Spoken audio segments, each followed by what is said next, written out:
The meticulously arranged tokpanjang table groaned under the weight of a feast fragrant ayam buah keluak, delicate otak-otak, and rich babi pongte, yet no one dared to pick up their chopsticks. Only one man, the prospective father-in-law, Mr. Go Tek Mung, noisily gulped down glass after glass of expensive whiskey, the crystal clinking against his teeth. This was the engagement dinner held before his daughter Sarah's wedding, a setting utterly foreign and uncomfortable for Mr. Lim Wei Leong, who had spent his life quietly immersed in books. He ran a small bookstore, the Little Reed Nook, in Tiong Bahru, and had raised his wife and daughter with steadfast integrity. He hadn't amassed great wealth, but he prided himself on never having to ask for favors or debase himself before others. Yet today's gathering made him feel like a gazelle thrown into a lion's den. "So, Miss Lim, you've spent your entire life just running a bookstore, is that it?" Mr. Go finally spoke. His face, slick with sweat, was already flushed from the alcohol. His tone wasn't one of genuine curiosity, but rather the dismissive air of an auctioneer evaluating a low-value item. His wife seated beside him nervously pinched her husband's thigh, but Mr. Go paid her no mind. Wei Liang forced a smile. "Yes, that's right. I started it wanting to share the joy of reading with children from a young age, and it became my lifelong calling." How romantic. But can one truly make a living from that? People don't read books much these days, do they? My son Daniel tells me your finances aren't exactly plentiful. Sarah's face went pale at the blunt questioning. Wei Liang's wife also looked visibly flustered. Under the table, Wei Liang quietly held his wife's hand. The warm, firm touch allowed her to compose herself. "My family and I have always lived comfortably. We've always believed there are values more important than money." Mr. Go scoffed at Wei Liang's reply. "Values, you say? Mr. Lim, you're too naive. What could possibly be more important than money in this world? Money buys you romance, and money protects your family's happiness. Isn't that right?" He spoke condescendingly, as if lecturing Wei Liang. A self-made man who ran Grandview Properties, a mid-sized construction and development firm, Mr. Go was accustomed to judging everything by the yardstick of money. To him, poverty was a sin, a sign of incompetence. "I've already bought Daniel a condominium unit in Orchard Road. 1, 2, 3, 4 wedding dowry, and all that isn't necessary. We just need our Sarah to come to us. But when she marries into our family, she must behave appropriately. How can she hold her head high with a family background like this?" Each word was a dagger piercing Wei Liang and his wife's hearts. The phrase "a family background like this" particularly began to chip away at Wei Liang's patience. He was not ashamed of his modest life. However, to have his life insulted in front of his daughter right before her wedding was an unbearable torment. Sarah, her voice trembling, intervened. "Father, please stop. My father isn't like that. Hush you, stay quiet. Are you saying I'm wrong when adults are talking, Mr. Lim? Please forgive my bluntness. I'm only saying this for my son and future daughter-in-law's good. So, besides your bookstore, do you have any other assets? Are you prepared for retirement? It would be troublesome if you had to ask Daniel for help later, wouldn't it?" It was now overt disrespect. Wei Liang no longer felt it worthwhile to respond. He simply stared, a grim expression on his face, at the rambling, drunken Mr. Go. His eyes began to grow cold. The steely gaze of a high-stakes player, a flicker of his younger self who had gambled everything, was subtly yet distinctly rekindling. He couldn't recall how the meal ended. Amidst the awkward atmosphere, they picked at their food half-heartedly before the gathering dispersed. The problem erupted when they were leaving the restaurant. Unlike Mr. Go, who arrived in an expensive Continental car, Wei Liang had driven his own old local sedan. A thoroughly inebriated Mr. Go stumbled and clapped Wei Liang's shoulder. "Hey, Mr. Lim, you drove, didn't you? Can you act as a proxy driver to my place?" Wei Liang and his family, even Mr. Go's son and wife, were aghast. "What's with that look? Can't one in-law ask this much of another? I'm far too drunk. And your car looks ordinary. Wouldn't it be an honor to drive mine, Mr. Go snickered, pulling a crumpled S50 Newton OT FROMH ISWALL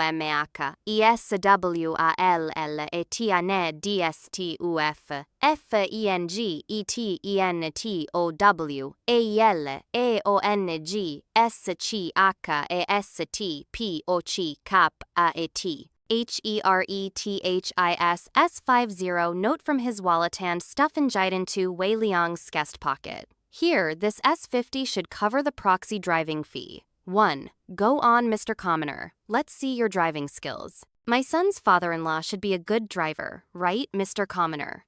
That word Mr. Commoner struck Wei Liang's ear like a hammer blow.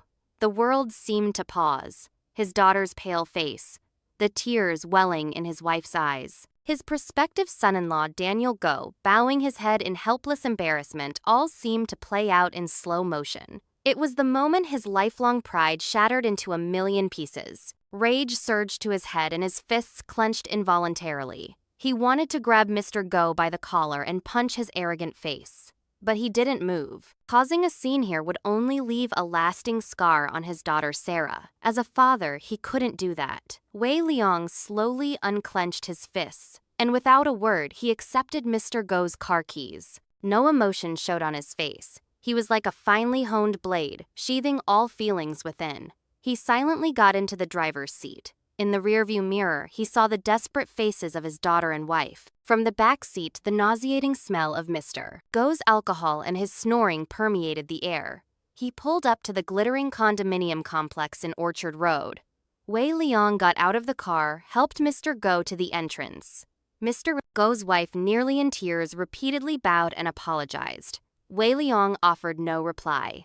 In the taxi back to his own car, Wei Liang pulled out the $50 note from his chest pocket, the crumpled banknote soiled by a drunkard's hand. It wasn't just money. It was a token of insult to his life and character. Upon arriving home, Sarah broke down. "Papa, I'm so sorry. I'm truly sorry. It's my fault. I won't go through with this marriage." "How could he do that to you, Papa?" Wei Liang quietly held his weeping daughter. His eyes were no longer clouded by sadness or anger. They burned with a cold, deep resolve. "It's all right, Sarah. Papa is fine." He patted his daughter's back and murmured, "It's not your fault, dear. Everything will return to its rightful place. Trust Papa." That night, Wei Liang couldn't sleep. He closeted himself in his study and pulled out an old notebook. The notebook contained names and numbers now faded from memory. They were the contacts of the people who had been his hands and feet during his days dominating the financial sector. He pondered for a long time among the many names, then his finger stopped on one. He picked up the dusty phone and quietly dialed the number. It was the first call he had made in over a decade. "Hello?" An unfamiliar yet familiar voice answered from the other end. Wei Liang gazed at the deep darkness outside his window and spoke in a low voice. His tone was cold and resolute. "Raj, it's Lim Wei Liang." Thus, the ruthless hunt to dismantle everything Mr. Go possessed, his money, his reputation, his company, began quietly in the stillness of that dark night. A massive and cruel revenge beyond anyone's imagination was slowly stirring.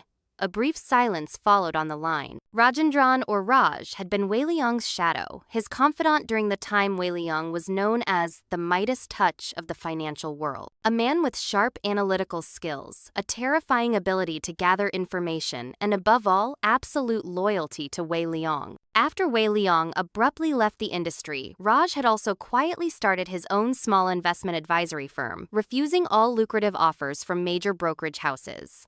"Mr. Lim, is that really you?" Rajendran's voice trembled slightly. To him, Wei Liang was more than just a former boss. He was a mentor, a benefactor, and an object of reverence. It was Wei Liang who had recognized him then, a lowly analyst no one paid attention to, and made him his right-hand man. "Yes, it's me. How have you been?" Wei Liang's voice was as calm as ever, but the weight behind it was different from before. "And you, Mr. Lim, how have you been? You never contacted me all these years." Rajendran trailed off. He had a mountain of questions, but he sensed an unusual aura in Wei Liang's voice. He instinctively knew that the reason for this late-night call after more than a decade of silence wasn't merely to catch up. "You'll have many questions, but we'll talk about them later. Right now, I need your help, urgently. Just say the word Mr. Lim. If you call, I'm ready to follow you to hell." The answer was unwavering. Wei Liang gazed out the window for a moment. The city lights twinkled endlessly in the profound darkness. They looked like the colossal financial fortresses he would have to confront. Grandview Properties? Is it called Grandview Properties, you mean? The one Mr. Gotek Mung is the CEO of Rajendran's voice instantly snapped to attention. It's a mid-sized developer that's grown considerably in recent years, largely thanks to securing government contracts. In the industry, their reputation isn't great. They're a typical old-school company that thrives more on lobbying and connections than actual technical expertise. But why them? Mr. Lim, it was Rajendran indeed. With just a name, basic information instantly flowed. Wei Liang smiled with satisfaction. I need you to find out everything about that company. From Mr. Gotek Meng's personal profile to the company's financial structure, hidden debts, slush funds, weaknesses, suppliers, government connections, and network. I want a report on every single speck of dust. Don't miss even the smallest rumor, Rajendran gasped. The scale and depth of the task were beyond imagination. This wasn't just a corporate analysis. It was a command to completely dissect a company and a man. Understood, Mr. Lim.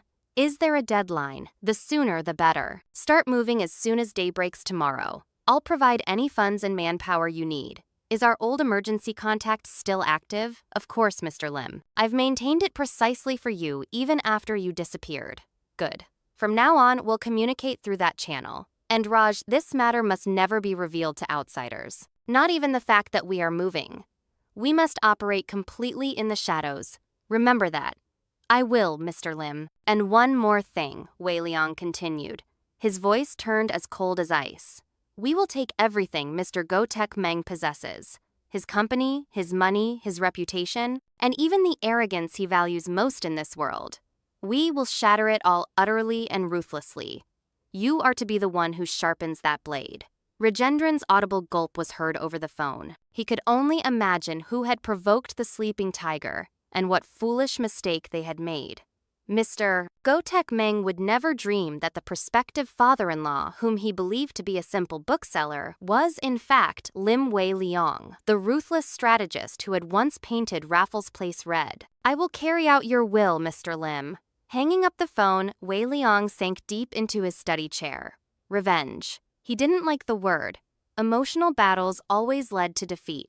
But this time was different. This wasn't revenge.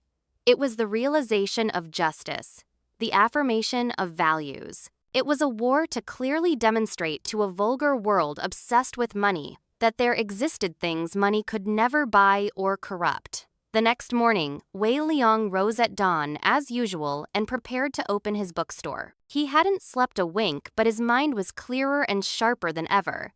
He said nothing to his wife or daughter. He didn't want to drag them into this dirty fight. Sarah sat at the breakfast table, her eyes swollen from crying all night. Papa, I really think we should reconsider this marriage. Wei Liang gently stroked his daughter's hair.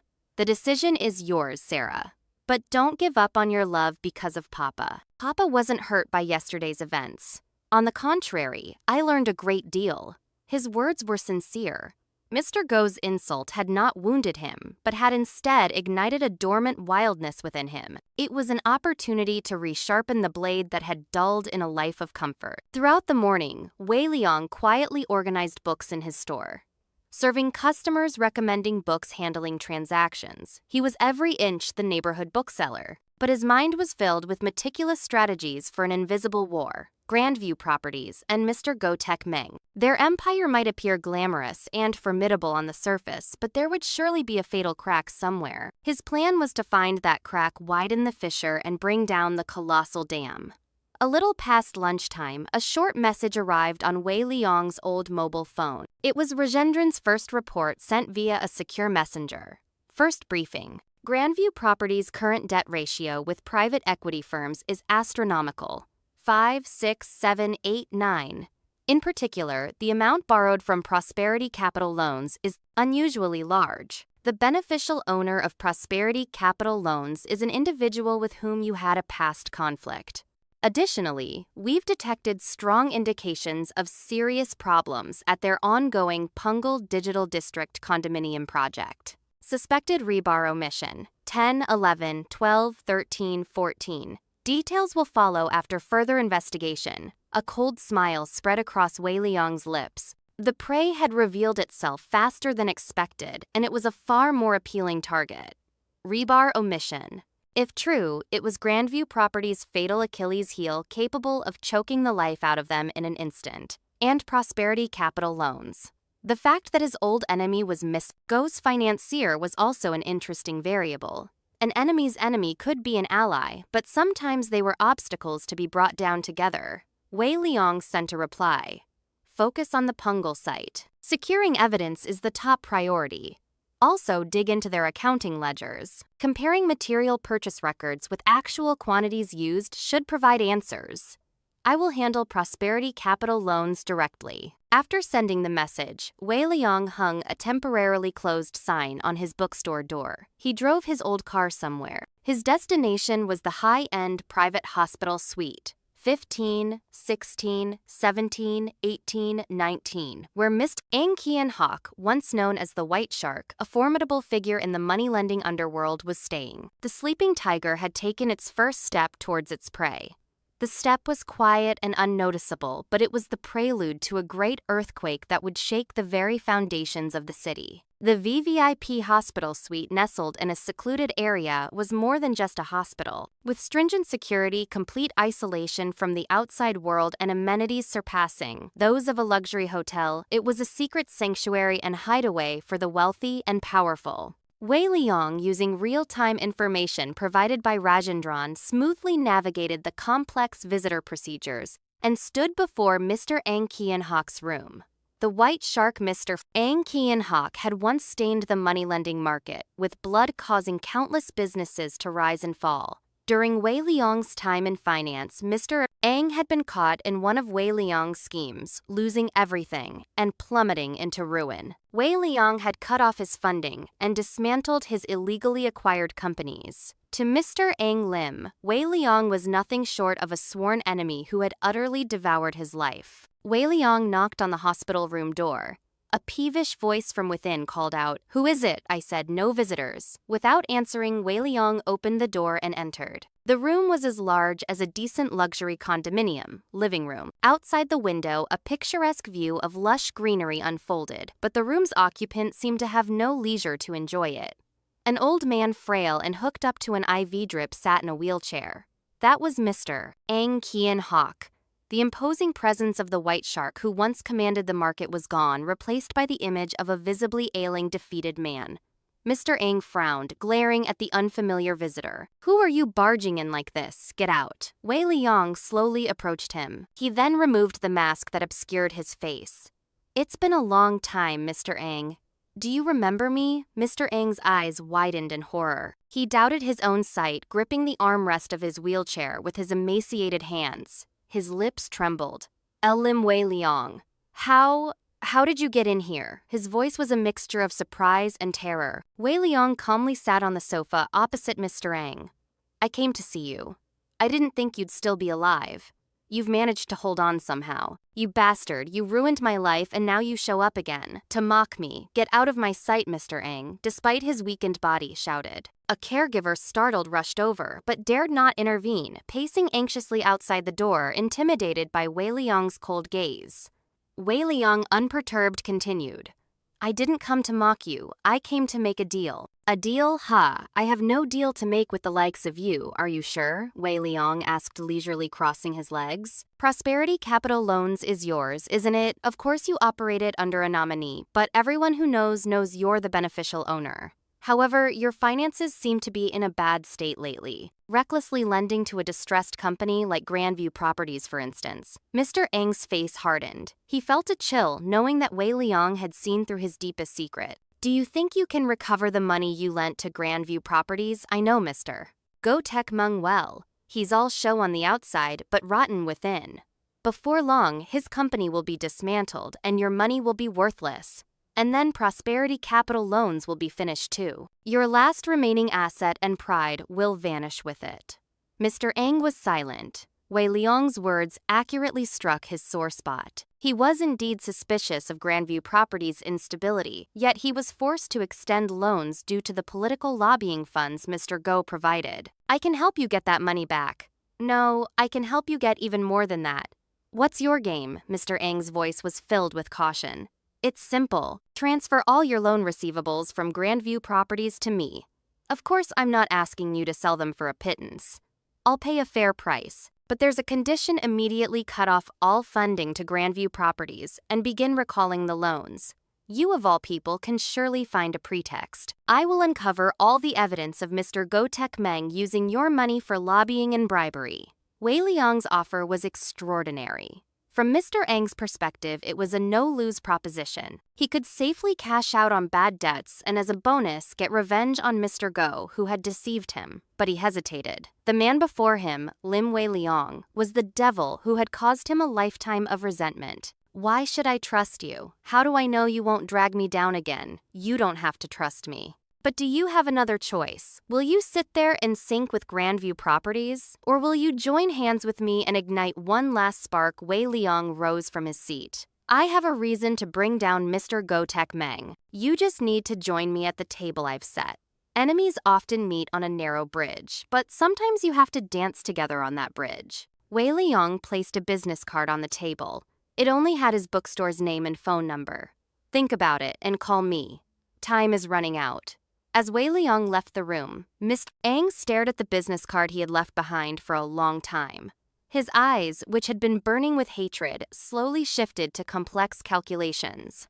Lim Wei Liang was a devil, but the hand this devil extended was a temptation too strong to resist. At the same time, Rajendran was waging war in his office. Following Wei Liang's orders, he had reassembled the best experts he had worked with in the past: accountants, lawyers, hackers, and intelligence operatives. These individuals, once known as Team Midas, had gone their separate ways after Wei Liang's disappearance, but they rushed back at Rajendran's call. To them too, Lim Wei Liang was a legend, a myth. Punggol's site is as expected.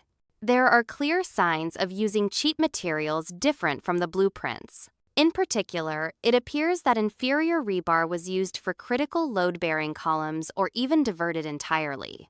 A data analyst, formerly a white hat hacker, reported displaying complex blueprints and material lists on a monitor. What about the accounting ledgers? Rajendran asked. They're using double books. There are regular ledgers and separate ledgers for creating slush funds. Mr. Go-Tek Meng created several shell companies, pretending to procure materials, and siphoned off huge amounts as slush funds in the process. A significant portion of this money appears to have flowed to politicians and government officials as bribes. The financial tracking expert, a chartered accountant, replied. Rajendran's expression turned grim. Is the evidence solid? We've secured copies of ledgers, transaction histories, and some call records of those involved. They are still puzzle pieces, but completing the picture is only a matter of time. Rajendran nodded, satisfied. Good. Keep going. Find concrete proof that will definitely choke Mr. Go-Tek Meng, and find a way to contact the Residents Association representative near the Punggol site. We need someone to make this news break most dramatically. The cogs of revenge began to turn with terrifying speed. On one front, preparations were being made to cripple Grandview Properties' finances, while on another, the blade was being sharpened to expose their incompetence and corruption to the world. At the center of all these operations was Lim Wei Liang quietly arranging books in his small neighborhood bookstore. That evening, as Wei Liang closed his bookstore, his phone rang. It was an unfamiliar number. It's Ang Kian Hawk. Have you decided I accept your proposal? But there's a condition. Let me personally finish off Mr. Go-Tek Meng. A faint smile touched Wei Liang's lips. Of course. The final act of a hunt is always reserved for the hunter. The specters of the past were awakening one by one. They gathered under the name of Lim Wei Liang, preparing a grand and cruel ritual aimed at the arrogant sacrifice, Mr. Go-Tek Meng. He remained oblivious to the gaping maw of hell opening beneath his feet. Mr. Go-Tek Meng was in a foul mood all morning. His head throbbed perhaps from the whiskey he drank as a hair of the dog, and his dreams last night had been disturbing. He had vividly dreamt of his beloved Grandview Properties headquarters crumbling like a sandcastle. Damn it, what an unlucky dream. He cursed under his breath, adjusting his tie. The embarrassing scene at the engagement dinner with his prospective in-laws had already faded from his memory. It was commonplace, he thought, a humiliation to be expected by those without money. The only thing that mattered to him was a secret golf appointment today, with a high-ranking official from the Ministry of National Development, MND. 1. It was the most crucial meeting for securing the second phase of the Punggol Digital District project, but his plans started to unravel that very morning. His secretary rushed in, face ashen. "Sir, it's terrible. Prosperity Capital Loans suddenly demanded full repayment of our company's loans. They said if we don't repay by the end of this week, they'll seize all our assets." "What? What did you say?" Mr. Go couldn't believe his ears. Prosperity Capital Loans backed by Mr. Ang Kian-hok was his most reliable source of funding. There was absolutely no reason for them to suddenly turn their backs. "Has that old fool Ang gone mad? Connect me to him immediately." But the call to Mr. Ang Kian-hok wouldn't connect. He had already cut off all contact and disappeared. Mr. Go was seized by an inexplicable sense of dread. If funding from Prosperity Capital Loans was cut off, it would be impossible to cover the bills of exchange due next week. It was the beginning of a cascade of default. To make matters worse, a call came from the MND official's office. The golf appointment was canceled due to an urgent schedule change. Mr. Go instinctively knew it wasn't a simple cancellation. It was a clear intent to avoid him like the plague. What on earth is happening? As Mr. Go yelled in his office, Lim Wei-leong was peacefully sipping coffee and reading the newspaper in his bookstore. A small article was tucked away in a corner of the business section. Some private equity firms, 5, 6, 7, 8, 9, strengthening risk management for property development loans. Fund recovery from companies with financial concerns begins in earnest. It seemed like an ordinary article, but Wei-leong accurately predicted the immense repercussions it would cause. Mr. Ang Kian-hok had begun to move. And this was just the beginning. Rajendran's team Midas worked day and night. They systematically exposed the shell companies Grandview Properties used to create slush funds. They began compiling a list of politicians and government officials who had received money. It was a Pandora's box revealing the ugly network of connections in Singaporean society. Mr. Lim, the list is complete. 1. Far more prominent figures than expected are implicated. If this goes public, it will cause an immense social impact. Rajendran reported via the secure messenger. Not yet. That list is our final card. Our task now is to completely isolate Mr. Go Tek Meng. We must quietly sever his funding and his network one by one. Wei-leong's instructions were precise. He wasn't interested in simply forcing Grandview Properties into bankruptcy. He wanted Mr. Go to witness firsthand how ephemeral the money and power he believed in could be. His goal was to utterly ruin him, socially, economically, and personally. Wei-leong's next directive targeted Grandview Properties subcontractors and suppliers. Small and medium-sized enterprises, SMEs that supplied materials or worked as subcontractors for Grandview Properties, were almost entirely dependent on the developer. Many were so small that even a slight delay in payment would send them spiraling. Rajendran, using funds provided by Wei-leong, established several shell investment companies. Through these companies, they quietly began buying up the bills of exchange issued by Grandview Properties. Offering a slightly higher price than face value, the cash-strapped SME owners unsuspectingly sold their bills. In just a few days, a significant portion of Grandview Properties' outstanding bills was in Wei-leong's hand. Mr. Go Tek Meng frantically ran around trying to secure funds. He begged other banks and financial institutions, but the rumor that Grandview Properties was in trouble had already spread like wildfire.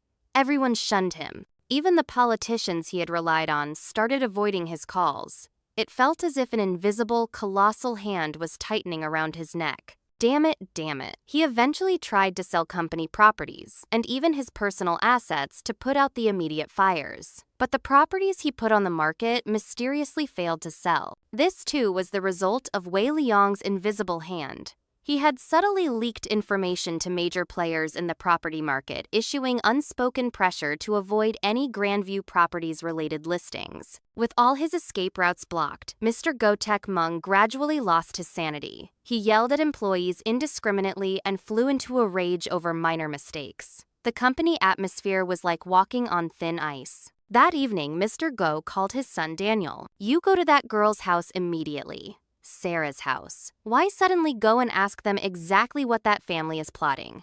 Something feels off since the engagement dinner. Everything's gone wrong. That old man, he seemed so meek on the surface, but he's clearly scheming behind our backs. Mr. Go's suspicion wasn't entirely unfounded. All his misfortunes had begun immediately after the engagement dinner, so he instinctively felt that day's events were connected. However, his imagination only stretched as far as a disgruntled bookseller bad-mouthing his company. He never dreamed that his opponent was a financial titan who had once shaken the markets. Daniel reluctantly headed to Sarah's house, compelled by his father's forceful demands.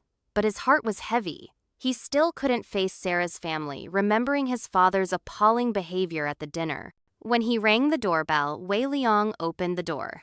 He showed no surprise at seeing Daniel, simply stating calmly, "Come in. Have you had dinner?" Such a composed demeanor as if nothing had happened. Daniel stammered, unsure what to say. "Sir, I have something to discuss. Come in, let's talk inside." Wei Liang led Daniel to his study, a cozy space surrounded by books. Wei Liang brewed coffee himself and asked Daniel, "What's the matter? Has something happened at the company?" Daniel was startled. Wei Liang spoke as if he knew everything. Sir, do you know anything about my company's situation?" Wei Liang smiled gently and replied, "I read in the papers that the property market isn't doing well these days. 1. Your father must be very worried, isn't he?" It was a mundane answer, but Daniel felt something cold in Wei Liang's eyes. It was a gaze like an unfathomable abyss piercing through everything. In the end, Daniel returned home without extracting any information. He reported to his father that Sarah's family seemed to know nothing. Mr. Go pounded his chest in frustration and drowned his sorrows in alcohol. The first crack in his empire had appeared. It was still a tiny fissure, but through it, the cold wind of ruin was beginning to seep. Mr. Go remained trapped in his fortress, unable to find the source of that wind. The next phase in shaking Mr. Go Tek Meng's empire was rumor. A weapon all the more potent for being intangible, all the more lethal for being unseen. Wei Liang instructed Rajendran to anonymously spread negative rumors about Grandview Properties through financial news outlets, industry newsletters, and construction sector online forums. Grandview Properties facing severe financial difficulties, repayment of upcoming bills of exchange uncertain. Rumors of a cascade of defaults spreading as a certain private equity firm begins recalling Grandview Properties loans. Allegations of shoddy construction surface at Grandview Properties' Punggol Digital District condominium project. These rumors, like specters, circulated rapidly, online and by word of mouth. Initially, skeptical people began to accept the rumors as fact once the news of Prosperity Capital Loans recalling its loans became public. Grandview Properties' stock price plummeted daily, and its credit rating dropped sharply. Mr. Go Tek Meng was frantic. He tried to trace the source of the rumors, but they were uncatchable. It felt like punching at thin air. He gathered reporters and passionately argued that these were malicious falsehoods, and Grandview Properties' financial health was sound, but the market's reaction was cold. The explanations of a company that had already lost trust held no sway. The effect of the rumors was immediate.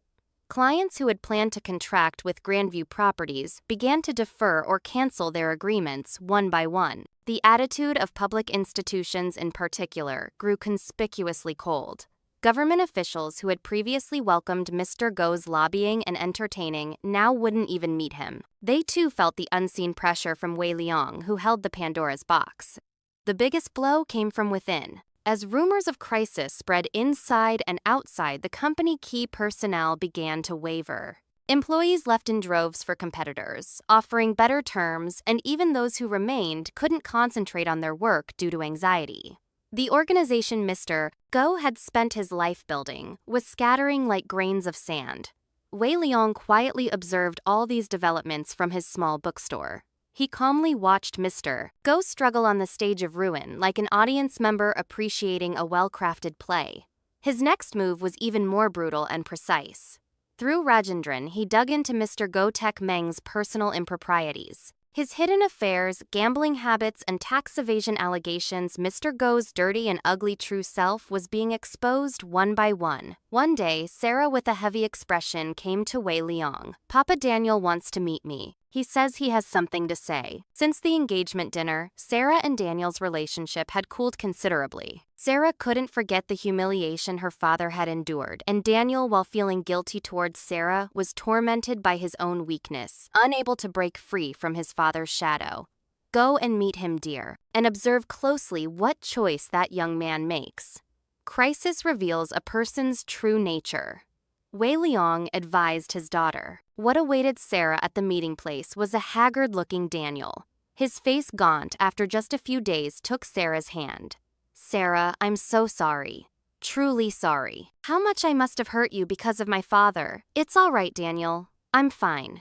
Sarah tried to ask calmly, but is the company doing very badly? You look unwell. Daniel hung his head. Actually, the company is in a lot of trouble. Father says it's okay, but to me it looks genuinely dangerous. But Sarah, I have a favor to ask. What favor could you meet my father? If I meet him and tell him that you and your father have truly forgiven him, and that such a thing won't happen again, I think he'll regain his strength. Right now, he thinks the whole world is attacking him. Sarah's ears pricked up in disbelief. Daniel wasn't sincerely apologizing for his father's wrongdoing. He was trying to use Sarah and her father to console his own father. He still couldn't see the root of the problem. Daniel, what are you saying to me? Have you forgotten what your father did to mine? It's your father who should be apologizing, not mine. And you're asking me to go comfort your father. Sarah's voice turned cold. Disappointment washed over her like a wave. No, that's not what I mean. The situation is bad right now, so let's put out the immediate fires first, and he'll apologize properly later. Daniel stammered, making excuses. Sarah rose from her seat. There was no longer any pity or love for Daniel in her eyes, only cold contempt. I understand. I know what kind of person you are, Daniel, and what kind of person your father is. I have nothing more to say. Let's end things here. Sarah, wait. Please listen to me. Sarah walked out of the cafe without looking back. Tears threatened to spill, but she held them back. Her father's words came back to her. Crisis reveals a person's true nature. Daniel was ultimately his father's son, a weak man who couldn't break free from that shadow. Returning home, Sarah told Wei Liang everything. Wei Liang hugged his daughter in silence. He simply supported her as she matured through pain. That night, Wei Liang gave his next instruction to Rajendran. The Punggol site issue. It's time to expose it. Give the evidence we've secured to the Residents Association representative. Leak it to the media. Tomorrow morning, let every headline in Singapore be about Grandview Properties' shoddy construction. It was time for the phantom rumors to take tangible form, becoming a dagger aimed at Mr. Gotek Meng's throat. Miss Gotek Meng, still unaware that his son had been abandoned by the woman he loved, and that a massive storm was about to deliver the final blow to his empire, was drowning his sorrows, consumed by the victim mentality that the world had turned its back on him. The next morning, Singapore was in an uproar. Every morning news broadcast and newspaper front page was plastered with allegations of Grandview Properties' shoddy construction at the Punggol Digital District condominium project. Shock: Grandview Properties endangers public safety with rebar omission. In condominium construction less than half the required rebar used in blueprints, prospective residents' fury explodes. Fears of another building collapse. 10, 11, 12, 13, 14. Evidence of Grandview Properties' deliberate shoddy construction for slush funds. The evidence Rajendran had handed over to the Residents Association representative and the media was devastating. X-ray photos of rebar-deficient columns, fabricated material procurement lists, and even a whistleblower's confession. It was irrefutable, undeniable proof. Hundreds of furious prospective residents gathered in front of Grandview Properties headquarters from morning. They carried placards with slogans like "Killer Company," "Grandview Properties Step Down," and "Return Our Property and Our Lives' Eggs," and refuse flew quickly, defiling Grandview Properties' gleaming glass facade. Mr. Gotek Meng trembled, looking out the window of his CEO's office. It was an unbelievable reality. He couldn't even begin to guess how this information had leaked or who was behind such a scheme. Stop them immediately. Call the police and tell the media to take down the articles. He yelled at his secretaries and executives, but no one moved. The fire had already spread beyond control. More reporters swarmed surrounding Grandview Properties' main entrance, broadcasting live. The government also responded immediately. The Ministry of National Development announced it would form a special investigation team to conduct a detailed safety assessment of the Punggol site. 1. The Commercial Affairs Department (CAD) of the Singapore Police Force also stated its intention to investigate Grandview Properties for allegations of slush fund creation and political lobbying. 1. The politicians who had turned their backs on Mr. Go now, as if on cue, loudly demanded a thorough investigation into the corrupt developer Grandview Properties. Yesterday's allies had become today's most formidable enemies, aiming for his throat. Lim Wei Leong, the architect of this entire situation, was quietly having breakfast with Sarah at their favorite hawker center. On the Hawker Center TV, the chaotic scene unfolding in front of Grandview Properties was being broadcast live. Mr. Go Tek Meng's face close-up blustering and trying to explain himself filled the screen. Sarah stared blankly at the TV spoon in hand.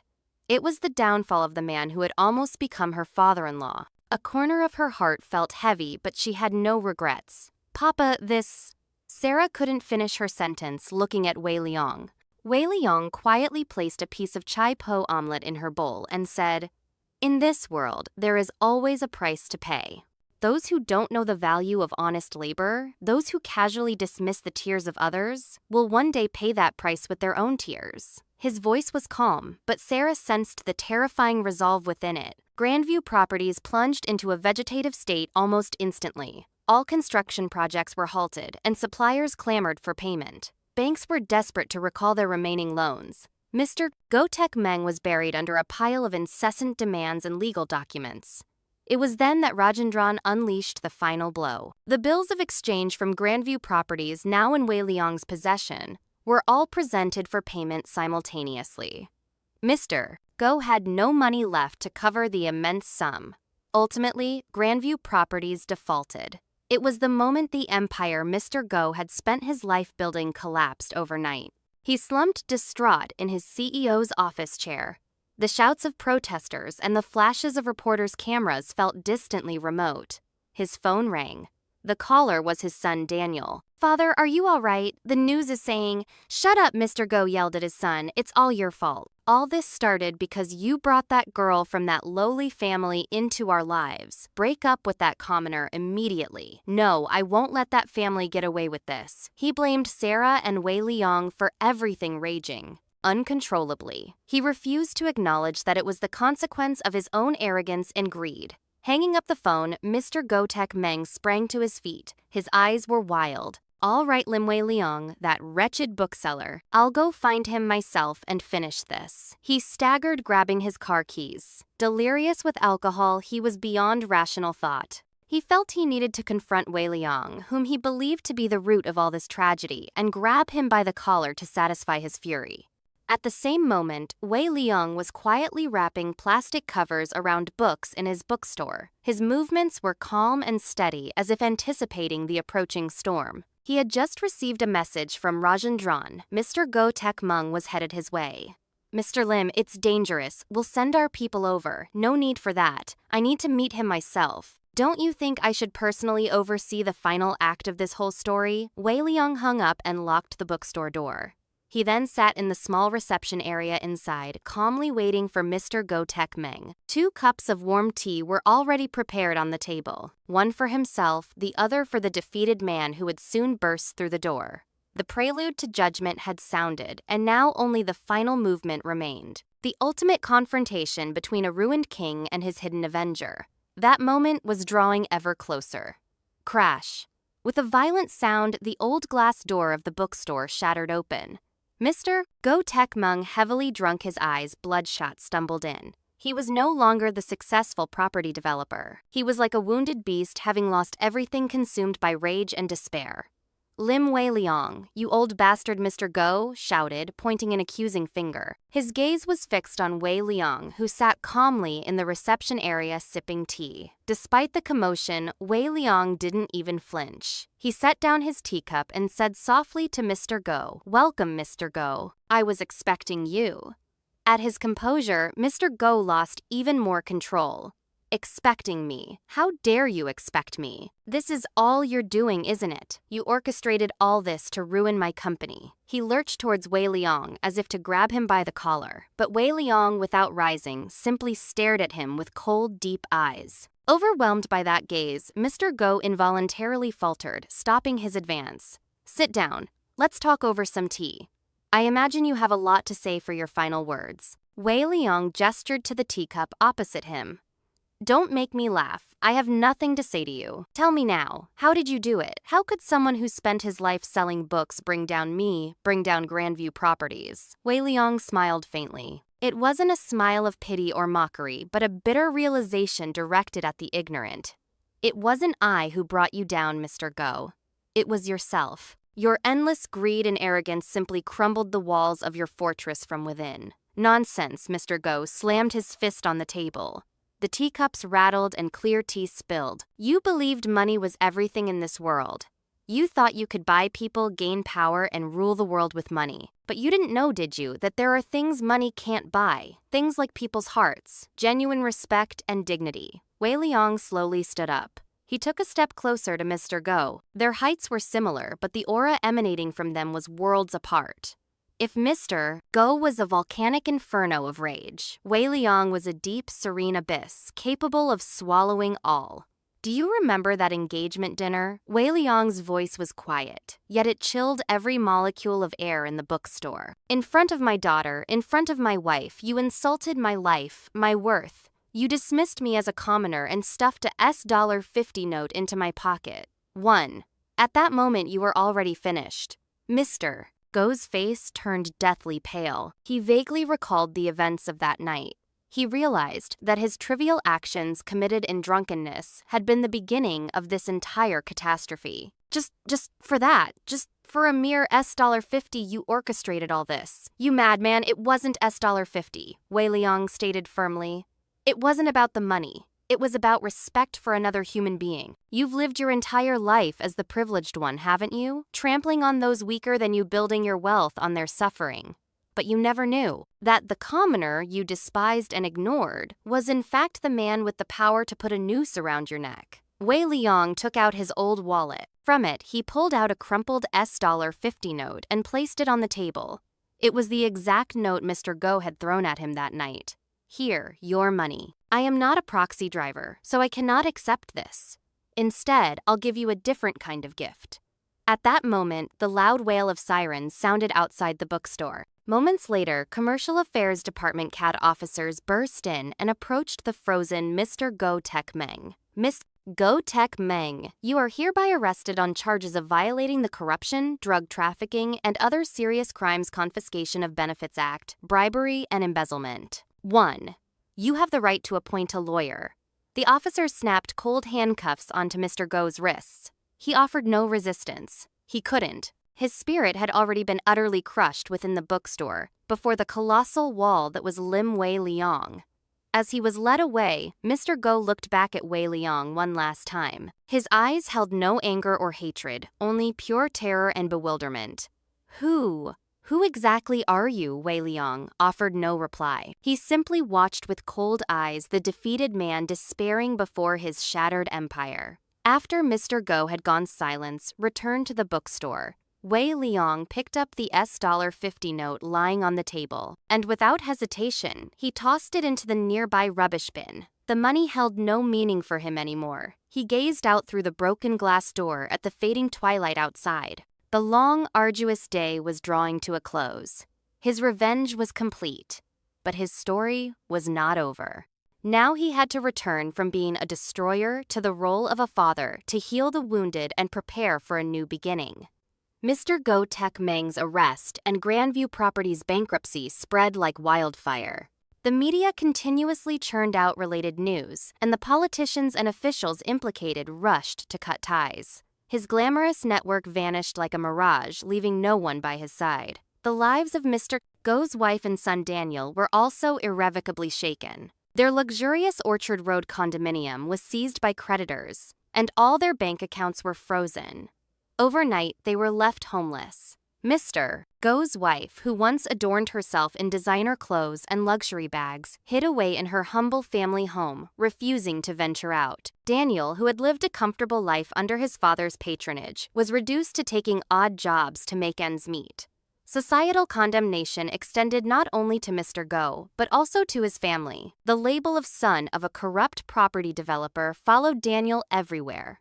Under the stares and contempt of others, he gradually became withdrawn and broken. He resented his father, cursed the world, and tormented himself longing for Sarah who had left him. Wei Liang received all this news through newspapers and television. He felt no emotion regarding the downfall of the Go family. He saw it as karma, a natural consequence. Yet a hint of bitterness lingered in his heart. The revenge was over, but too many people had been hurt in the process. Sarah especially was struggling, though she tried to act calm. Hearing the miserable news of the man she once loved was also painful for her. Sometimes late at night, she would stay awake staring out the window. One evening, Wei Liang quietly entered his daughter's room and handed her a book. "Read this book, dear. It's one I read whenever I felt down when I was young."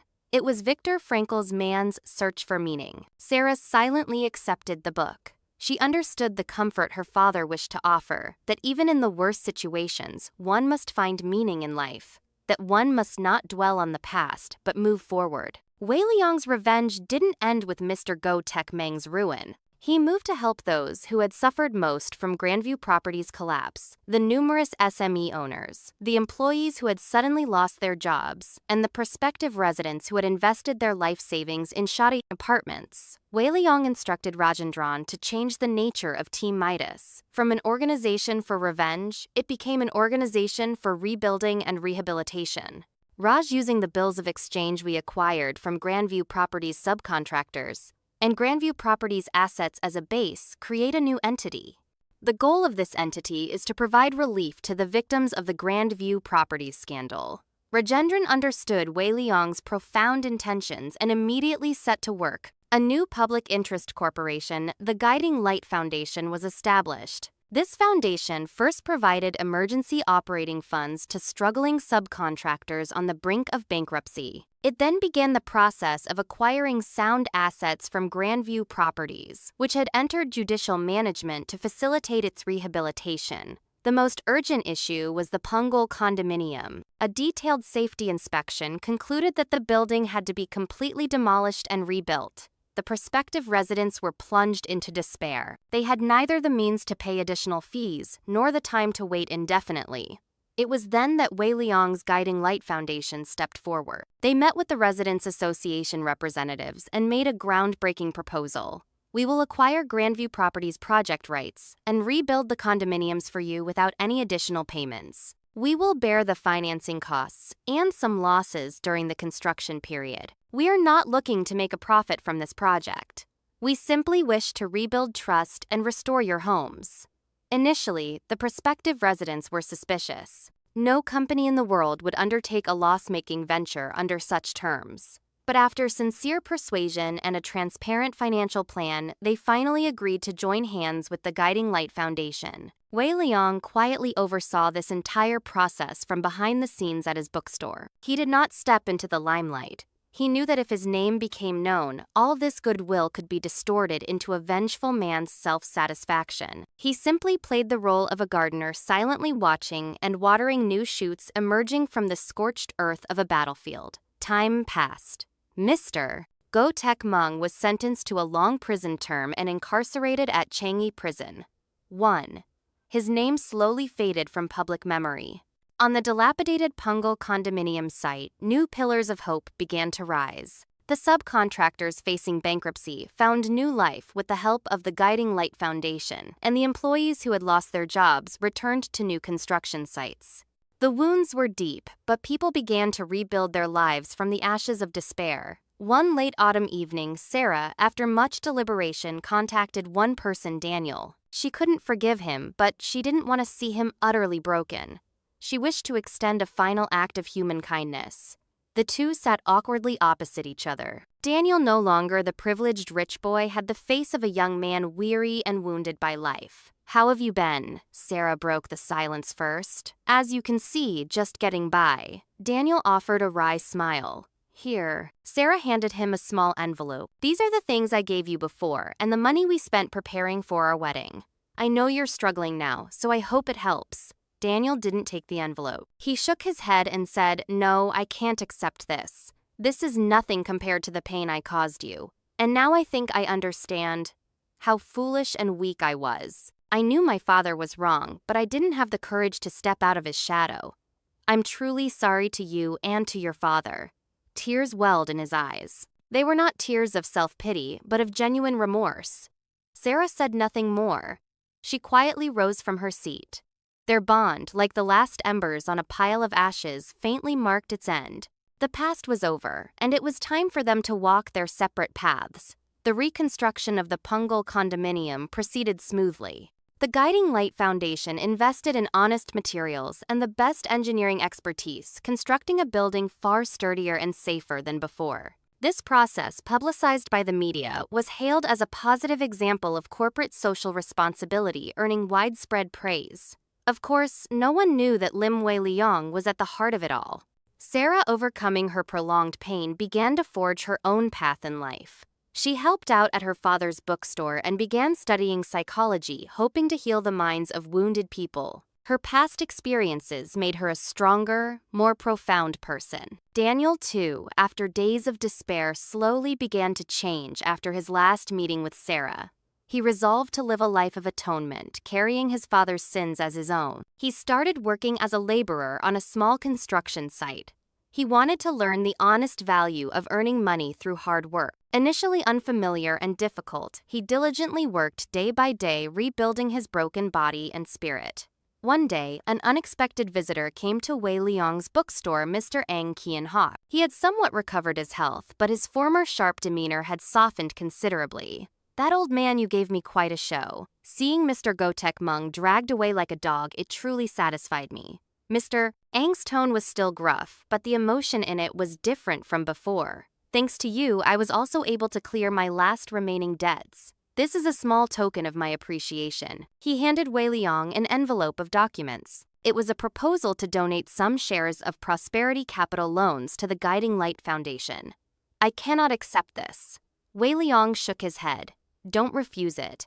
I don't have much time left to live. Let me do one good deed before I go. And I also want to repay even a little the debt I owe you." Mr. Ang spoke with sincerity. The two men, lifelong enemies, thus found a strange reconciliation at the twilight of their lives. Several seasons passed, and the Pungal condominium was finally completed. On the day of its occupancy, a small celebration was held within the estate. The residents presented a plaque of appreciation to the Guiding Light Foundation for restoring their homes. Rajendran, representing the foundation, credited all success to the residents who had not lost hope during the crisis and to the diligent workers. Wei Liang quietly watched from his car in the distance. Simply hearing the happy laughter of the people filled his heart. At the end of his revenge, he found not emptiness, but the joy of small creation achieved through destruction. Then Sarah, who had been watching the scene beside him, spoke. "Papa, are you happy now?" Wei Liang turned to his daughter and smiled gently. "Papa is happiest when you are happy, Sarah." The two watched the scene filled with people's laughter for a long time. People starting new lives in new homes. Warm sunlight poured over them. In the place where old and broken things had disappeared, a new breeze was blowing. A few days later, Sarah visited a rehabilitation center for a psychology counseling volunteer session. There she came face to face with a familiar figure. It was Daniel, wearing a construction safety helmet, drenched in sweat, carrying materials. He was working on the center's extension project. The two stared at each other for a moment in an awkward silence. Daniel's face was tanned and rough from the sun, but his eyes were much clearer and stronger than before. "You're working here," Sarah broke the silence first. "Yes, I want to do something that contributes even a little to the world." "Are you here for volunteer work?" "Yes. I'm thinking of pursuing this field now." It was a brief conversation, but both felt that they were doing their best to live their lives in their respective places. Their painful past connection had ended, but they were now facing the world in different ways. Sarah nodded slightly at Daniel and went her way. Daniel, too, watched Sarah's retreating back for a moment before returning to his work.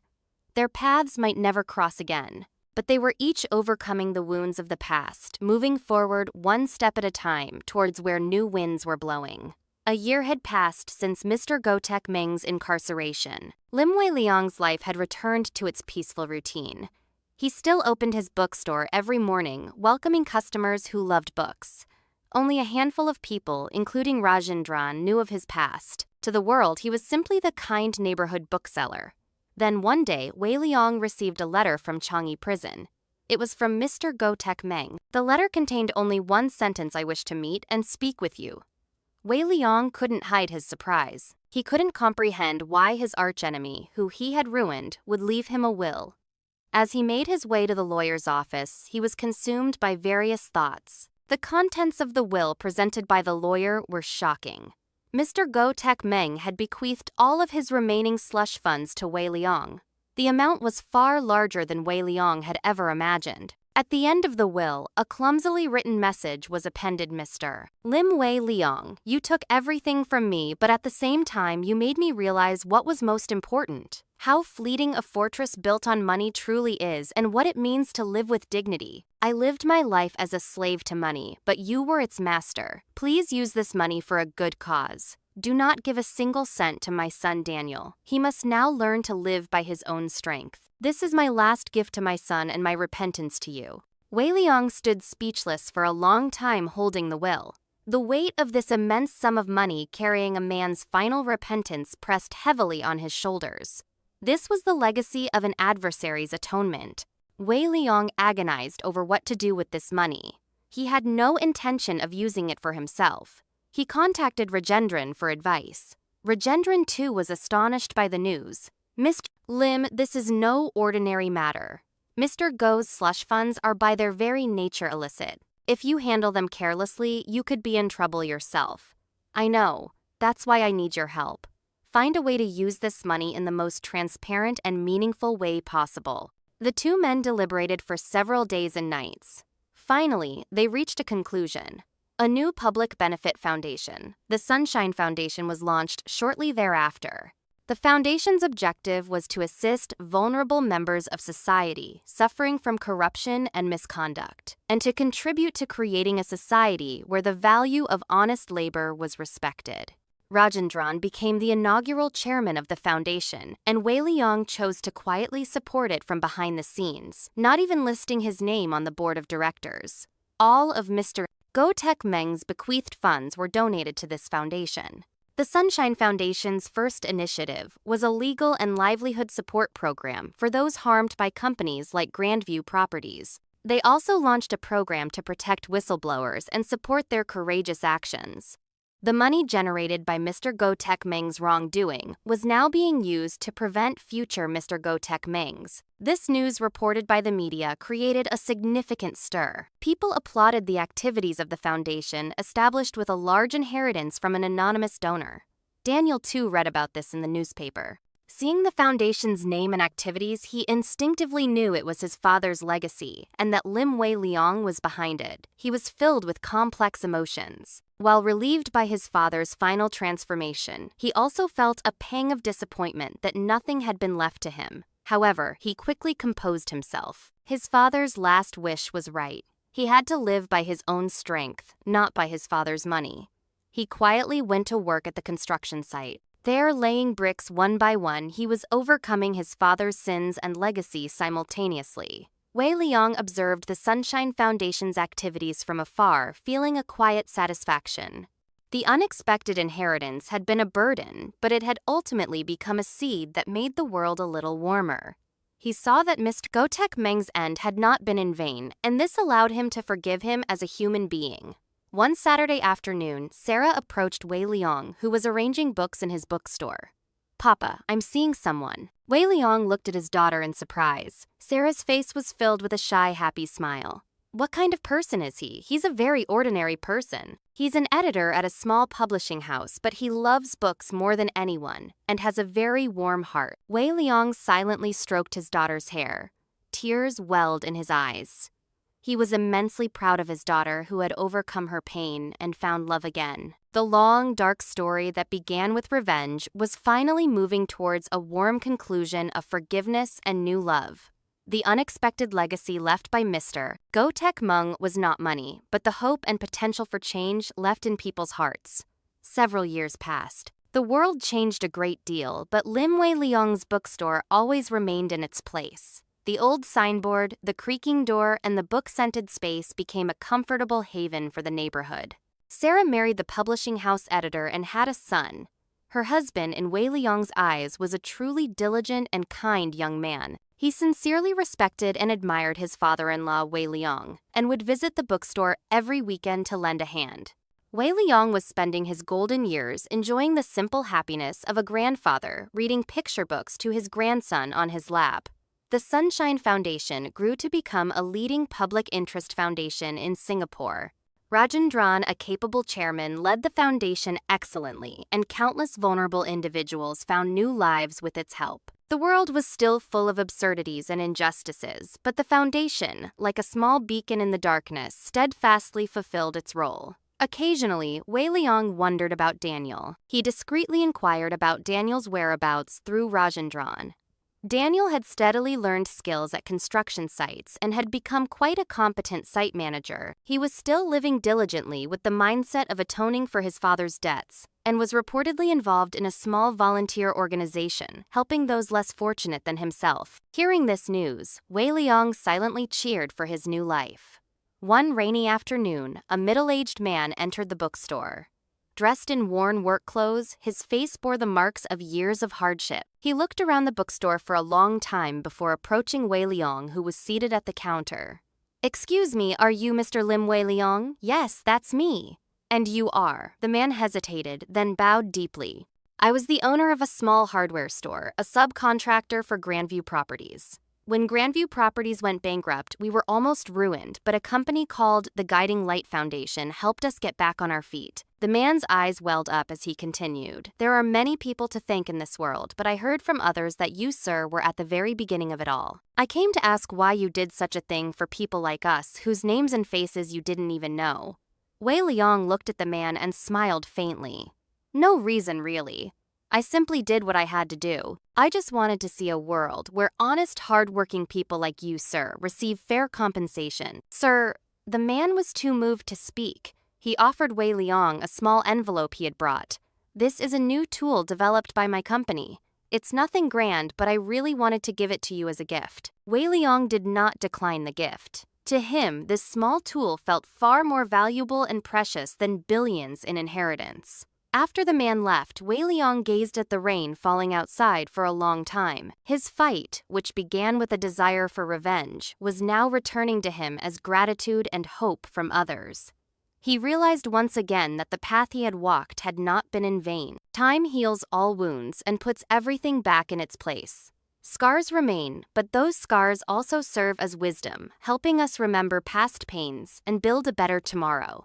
Wei Liang's bookstore was not just a place for books. It was a space that embodied a man's fierce life and philosophy, a small sanctuary where wounded people found solace and new hope. And those stories, like the countless books on its shelves, continued to resonate quietly, yet deeply, in the hearts of those who visited the bookstore. On Wei Liang's 80th birthday, a modest celebration was held at the bookstore. His wife, daughter, and son-in-law, and his precious grandson were all there.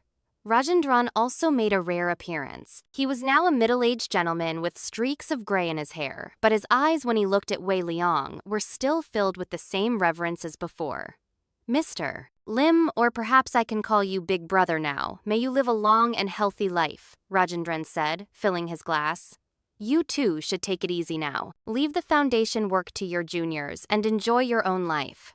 Wei Liang responded with a laugh. In the convivial atmosphere, Sarah's husband cautiously spoke. "Father-in-law, I was thinking perhaps I could write a book about your story." Everyone's gaze turned to him. "Of course not to reveal your entire past, but to capture the philosophy and values you've upheld throughout your life and the message that there are things more precious than money. If it were told as the story of an anonymous old man, it could resonate deeply with many people." Wei Liang pondered for a moment.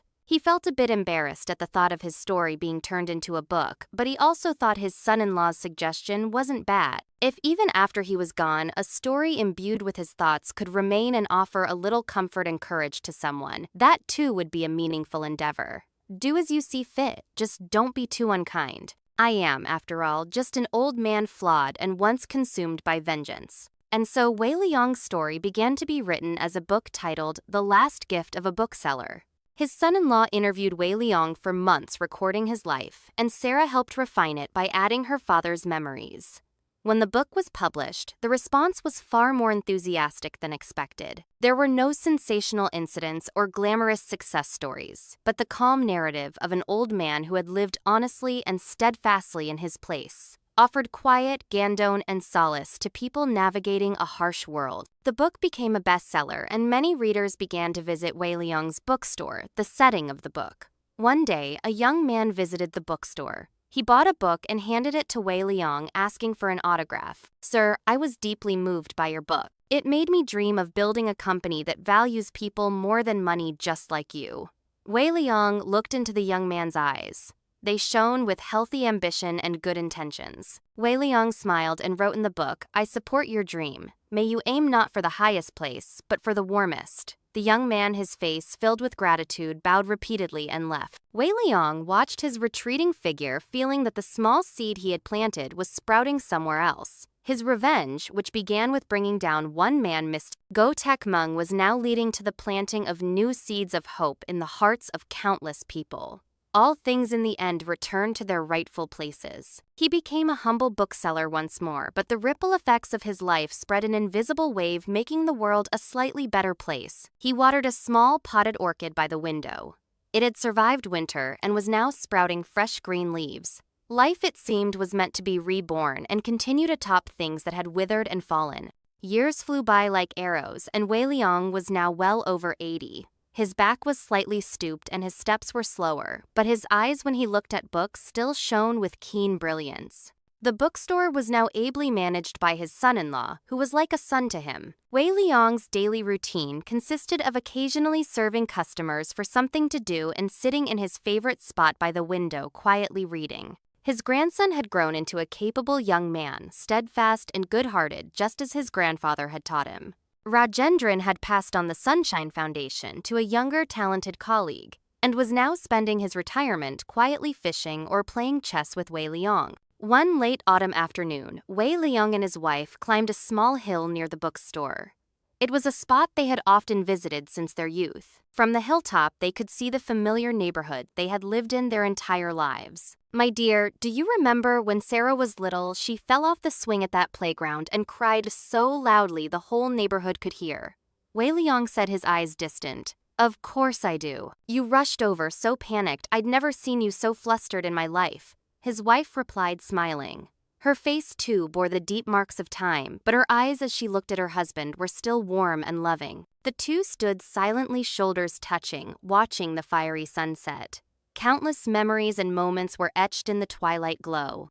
The fierce nights of revenge, the moments of joy, and the heartbreaking days, all now formed a beautiful landscape shining with a gentle light. "I lived a good life, didn't I?" Wei Liang murmured softly. His wife, instead of answering, simply held his wrinkled hand. The warmth of that touch was a sufficient reply. Then a man slowly walked up the hill from below. Wei Liang and his wife instantly recognized him. It was Daniel. Now a man in his prime, he bore no trace of his former weakness or anxiety. His face was firm and serene, hardened by honest labor. Daniel approached the two and silently bowed deeply. For a long time, he couldn't lift his head. Wei Liang was the first to speak. "It's been a long time. How have you been?" "Yes, thanks to you, sir." Daniel managed to say, his voice a little hoarse but sincere. "I always wanted to visit and formally apologize. On behalf of my father and for my own foolish past. The past is behind us. The fact that you are living your life well now is the greatest apology and repayment to me." Wei Liang patted Daniel's shoulder. There was no resentment or hatred left in that touch. Only deep understanding and compassion for a fellow human being who had passed through long years. Daniel looked up at the twilight sky. Tears welled in his eyes. "My father left me a message at the end. He told me not to be a slave to money, but to be a man who wins people's hearts. I think I'm only now beginning to understand the meaning of those words. The three stood together for a long time watching the setting sun. Though once entangled in a painful animosity, now between them flowed only forgiveness, reconciliation, and the gentle peace that time had forged. The sunset completely vanished and darkness descended upon the world. But in the distance, the warm lights of homes in the neighborhood began to twinkle one by one. From Wei Liang's bookstore, too, a soft light steadily emanated. "Let's go down now. It's dinner time," Wei Liang said. They slowly descended the hill. They had once inflicted deep wounds on each other, but now they were walking together through the darkness, each a small light illuminating the world from their own place in life. Thus ended Lim Wei Liang's long saga of revenge. But his story did not end there. The love and forgiveness he left behind and the value of honest labor would become books, a foundation, and new lives for others living on eternally in the world. Beyond the setting sun on the hill, new stars were beginning to twinkle.